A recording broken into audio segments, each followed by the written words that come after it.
Hello दोस्तों, कैसे हो? आपका स्वागत है तिरपान स्टडी सेंटर में। आज जो हम करने जा रहे हैं सोशोलॉजी का टॉपिक। आज जो सोशोलॉजी के टॉपिक करेंगे वो कई मायने में बहुत इंपॉर्टेंट है। तो चलिए देखते हैं हमारा आज टॉपिक क्या है। हमारा अगला टॉपिक जो है शक्ति, धन और प्रतिष्ठा की परिभाषा।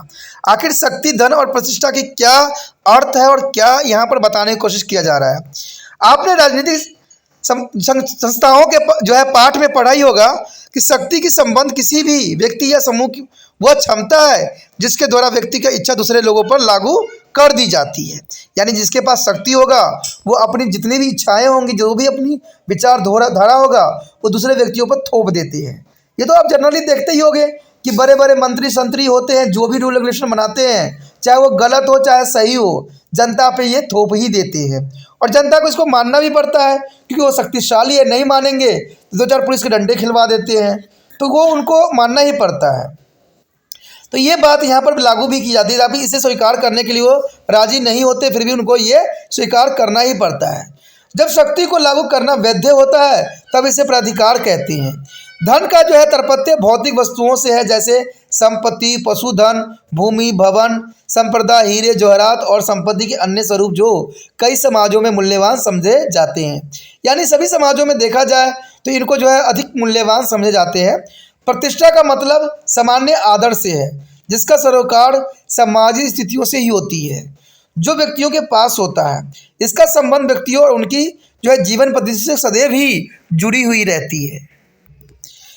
हमारा अगला जो टॉपिक है वह है सामाजिक सशक्तिकरण एवं सामाजिक गैर बराबरी। आखिर सामाजिक सशक्तिकरण होता क्या है और सामाजिक गैर बराबरी का क्या अर्थ है। कहते हैं अब तक आप समझ गए होंगे कि सामाजिक सशक्तिकरण का संबंध सामाजिक गैर बराबरी से ही है, परंतु क्या इसका संबंध अभी तक गैर बराबरी से ही है? तो इसमें कोई दो राय नहीं है दोस्तों। सामाजिक सशक्तिकरण का अर्थ ही होता है कि समाज में ऊंच नीच के भेदभाव पाए जाना, यानी इसमें छोट जात और नीच जात का होना ही जो है इस सामाजिक सशक्तिकरण को बताता है। सामाजिक गैर बराबरी का मतलब शक्ति, धन और प्रतिष्ठा जो व्यक्तियों में होती है उससे है। ये जो है गैर बराबरी लिंग और आयु वर्ग में भी हो सकती है। यानी देखा जाए तो इसमें जो है आपने देखा होगा कि जो है लड़कों को जो है बहुत ही अधिक मान्यता दी जाती है, बट लड़कियों की मान्यता समाज में नहीं दी जाती है। ठीक है, छोटे आयु के बच्चों को जो है बड़े आयु के बच्चे जो है आसानी से उनको दबा सकते हैं। या यह कहना चाहिए कि गैर बराबरी जो है सामाजिक सशक्तिकरण का मतलब सामाजिक गैर बराबरी से है, लेकिन सभी गैर बराबरी पर यह लागू नहीं होता है। सामाजिक सशक्तिकरण एक प्रकार की गैर बराबरी ही है। इसका मतलब यह है कि समूहों में शक्ति, धन और प्रतिष्ठा जो व्यक्तियों में है उसे सरकार है। यह सही है कि जिन लोगों के स्तर सामान्य होते हैं उनके संवेग और हेतु भी सामान्य होते हैं। सामान्यतः एक स्तर के लोग एक ही जीवन पद्धति को भागीदारी भी होते हैं। इसलिए कहा जा सकता है कि सामाजिक सशक्तिकरण जो है एक प्रकार का गैर बराबरी ही होता है, यानी समाज में ऊंच नीच के भेदभाव होना ही सशक्तिकरण कहलाता है। अब यहाँ प्रश्न ये उठता है कि जो कि हमारा अगला पॉइंट भी है, सामाजिक सशक्तिकरण की सार्वभौमिकता पर क्या विचारधारा है। क्या सामाजिक सशक्तिकरण सार्वभौमिक है? तो सार्वभौमिक होने का क्या हो सकता है और उसमें क्या बातें आती है। कहते हैं समाजशास्त्री का कहना है कि एक सरल समाज जैसे कि शिकार, खाद्य संग्रह समूह में श्रेणी नहीं होते हैं। समूहों के स्तर पर इन समाजों में शक्ति, धन और प्रतिष्ठा को लेकर कोई अंतर नहीं होता है।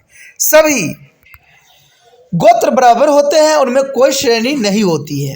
इन समुदायों के सभी सदस्य सामान्य रूप से अपने सूत्र को लाभ लेते हैं। यानी देखा जाए तो साधारण वर्ड में अगर आपके ही गोत्र के कोई व्यक्ति है तो उसमें कोई भी जो है ऊंची जो है सशक्तिकरण नहीं पाया जाता है, क्योंकि वो आपके गोत्र के हैं। परिणाम स्वरूप इनमें कोई गरीब होता है और न कोई धनवान, क्योंकि वो एक ही गोत्र के होते हैं। इसके बीच में जो गैर बराबरी होती है वो लिंग और उम्र के स्तर पर होती है, यानी लिंग पे आधारित होती है। विभिन्न समाजों में पुरुष या स्त्री की कम या ज़्यादा प्रतिष्ठा हो सकती है। वरिष्ठ लोगों का आदर भी किया जाता है और संघर्ष के मामले जो हल से वरिष्ठ लोग देते हैं वह सब पर लागू नहीं होते हैं।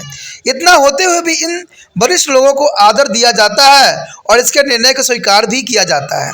इसका अर्थ यह निकलता है कि यद्यपि सामाजिक गैर बराबरी सभी समाजों में पाई जाती है, पर सामाजिक सशक्तिकरण सार्वभौमिक नहीं होता है। यानी सामाजिक सशक्तिकरण देखा जाए तो सार्वभौमिक नहीं होता है। इसी कारण आज के समाजशास्त्री आदिम साम्यवाद यानी प्रोमोटिव्स ऑफ कॉलोनियलिज्म की विचारधारा को स्वीकार नहीं करते हैं। पहले यह समझा जाता था कि आदिम समाज को जो है सहजाति समझा जाता था। ये समाज साम्यवादी स्तर पर थे, अर्थात गैर बराबरी का भाव। अगर इस बयान को हम गहराई से देखें तो कहना पड़ेगा कि इन अधीन समाजों में मेधावी अधिकरण का अभाव था, फिर भी इनमें गैर बराबरी थी। इन समाजों में यह अवश्य होता था कि इनमें कुछ बहुत बढ़िया शिकारी थे और कुछ बहुत अच्छे दस्तकार भी थे, बहुत अच्छा दक्ष जादूगर भी थे जिसकी सामान्य प्रतिष्ठा दी जाती थी, लेकिन इनमें कुछ शिकारी दूसरे से अच्छे भी थे। इस भांति जो अच्छे थे उन्हें अधिक प्रतिष्ठा मिलती थी। यह ध्यान में रखने की बात है कि सरल समाजों में भी एक व्यक्ति का अधिकार सामान्य ही जा सकता था और दूसरे की तुलना में अधिक धनवान हो सकता था, लेकिन प्रतिष्ठा या धन अनिवार्य रूप से किसी समूह के साथ जुड़ी हुई नहीं थी। प्रतिष्ठा का जुड़ाव व्यक्तियों के साथ था। इस तरह के विश्लेषण से हम यह निष्कर्ष पर पहुंचते हैं कि स्त्रीकरण का सामान्य विस्तार और सामान्य अर्थों में सार्वभौमिक नहीं होता था।